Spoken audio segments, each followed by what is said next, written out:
পম্পার কিচেনে আপনাদের সকলকে স্বাগত। আজকে আমি একটা নতুন ধরনের রেসিপি নিয়ে হাজির হয়েছি। আজকে আমি বানাবো তালের মালপোয়া। এখন তো প্রচুর পরিমাণে তাল পাওয়া যাচ্ছে, তাই আমি তালের একটা মালপোয়া বানাচ্ছি। রেসিপিটা আপনারা সম্পূর্ণটা দেখবেন, আশা করছি আপনাদের ভালো লাগবে। তাহলে চলুন শুরু করা যাক তালের মালপোয়া রেসিপি। তালের মালপোয়া বানানোর জন্য আমি এখানে নিচ্ছি 2 কাপ ময়দা। আমি যেই কাপটা নিয়েছি এই কাপের মাপ অনুযায়ী আমি সমস্ত উপকরণগুলো নিয়েছি। আপনারা যে পাত্র নেবেন সেই পাত্র অনুযায়ী সব মাপগুলো এইভাবেই নেবেন। নিয়েছি 1 কাপ চিনি, 1 কাপ সুজি। এবার এই 3টে উপকরণ আমি খুব ভালো করে মিক্সড করে নেব। আমি চিনিটা গোটা দিয়েছি, আমি এটা ব্লেন্ড করে নিইনি, আপনারা কিন্তু ব্লেন্ড করে নিতেও পারেন। আর যে কোনো মিষ্টি জিনিসে একটু লবণ দিলে বেশি টেস্টটা ভালো হয়, তো আমি এখানে অল্প পরিমাণে লবণ দিয়ে দিচ্ছি। এটাও দিয়ে আমি ভালো করে মিক্সড করে নেব। এবার এর মধ্যে আমি তালের পাল্পটা দিয়ে দিচ্ছি।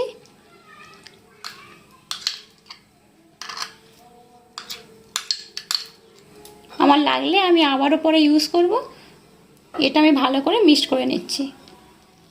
দেখুন তালের পাল্পটা দিয়ে আমি খুব ভালো করে এটা মিক্সড করে নিয়েছি। এবার এর মধ্যে আমি দিয়ে দিচ্ছি লিকুইড দুধ। লিকুইড দুধটা আমি একসাথে সমস্ত দেব না, আমি যেমন ব্যাটারটা করতে লাগবে ঠিক সেইভাবে দেবো, আর অল্প অল্প করেই দেব, দিয়ে এটা ভালো করে মিক্সড করব। আমি এখানে লিকুইড দুধ ব্যবহার করেছি। আপনাদের হাতের কাছে যদি লিকুইড দুধ না থাকে তাহলে মিল্ক পাউডার মানে গুঁড়ো দুধ, ওই দুধটা আপনারা গরম জলে গুলে ঠান্ডা করেও ব্যবহার করতে পারেন। দেখুন মালপোয়ার জন্য ব্যাটারটা আমার রেডি হয়ে গেছে। এবার এর মধ্যে আমি দিয়ে দিচ্ছি কালো জিরে একদম সামান্য পরিমাণে, আর দিয়ে দিচ্ছি অল্প একটু মৌরি। আপনারা যদি মৌরি খেতে অপছন্দ করেন তাহলে নাও দিতে পারেন, এটা অপশনাল। এবার এটাকে আমি খুব ভালো করে মিক্সড করে নেব। দেখুন সমস্ত উপকরণ দিয়ে ব্যাটারটা আমি রেডি করে নিয়েছি। দেখুন এরকম হয়েছে ব্যাটারটা, ঠিক। তাহলে আমার সমস্ত উপকরণ দিয়ে ব্যাটার রেডি হয়ে গেছে। এবার আমি এটাকে 1 ঘন্টার জন্য রেস্টে রেখে দেব। 1 ঘন্টা পরে আমি আবার আপনাদেরকে দেখাচ্ছি। ততক্ষণে আমি চিনি শিরাটা বানিয়ে নেব। আমি গ্যাসটা জেলে দিয়ে একটা ফ্রাই প্যান বসিয়ে দিয়েছি। এর মধ্যে আমি একটু জল দিয়ে দিচ্ছি, আর এর মধ্যে দিয়ে দিচ্ছি এই কাপের 1 কাপের সামান্য একটু কম চিনি।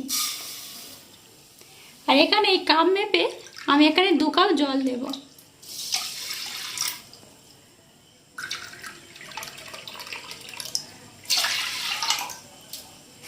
এবার এটাকে একটু নাড়াচাড়া করব।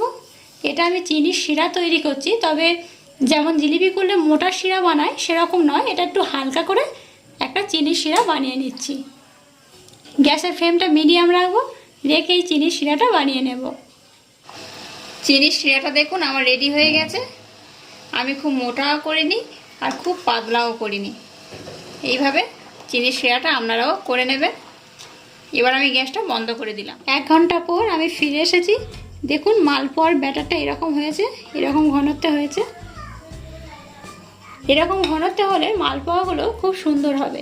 এবার আমি গ্যাসটা জেলে দিয়ে কড়াটা বসিয়ে দেব। গ্যাসটা জেলে দিয়ে আমি কড়াইতে তেল দিয়ে কড়াটা বসিয়ে দিয়েছি। গ্যাসের ফ্লেমটা হাই করে আমি তেলটা গরম করে নিয়েছি। এবার গ্যাসের ফ্লেমটা আমি লো করে দিয়েছি। এবার মালপোয়াগুলো এর মধ্যে ছেড়ে দিচ্ছি।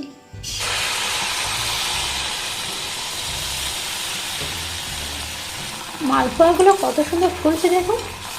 মালপোয়া কড়াই দিয়ে একটু এই উপরে তেল এই উপরে একটু দিয়ে দেবেন, মালপোয়াগুলো একদম ফুলে উঠবে।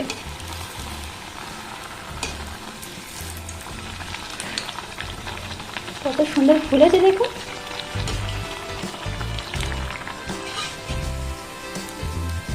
মালপোয়াগুলো আমি কড়া থেকে তুলে এই চিনির শিরার মধ্যে দিয়ে দেবো। চিনির শিরাতে একটুখানি ভিজবে, তারপর আমি আবার তুলে নেব। এইভাবেই আমি সমস্ত মালপোয়াগুলো ভেজে নেব।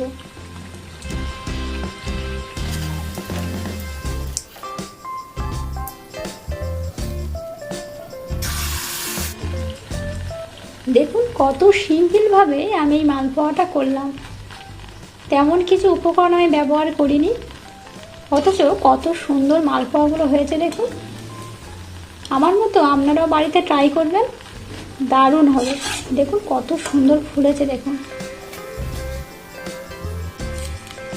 এটাকে আমি চিনির শিরার মধ্যে দিয়ে দিলাম, একটু উল্টে পাল্টে চিনির শিরার মধ্যে দেওয়ার পর আমি এটাকে ছেঁকে তুলে নিচ্ছি।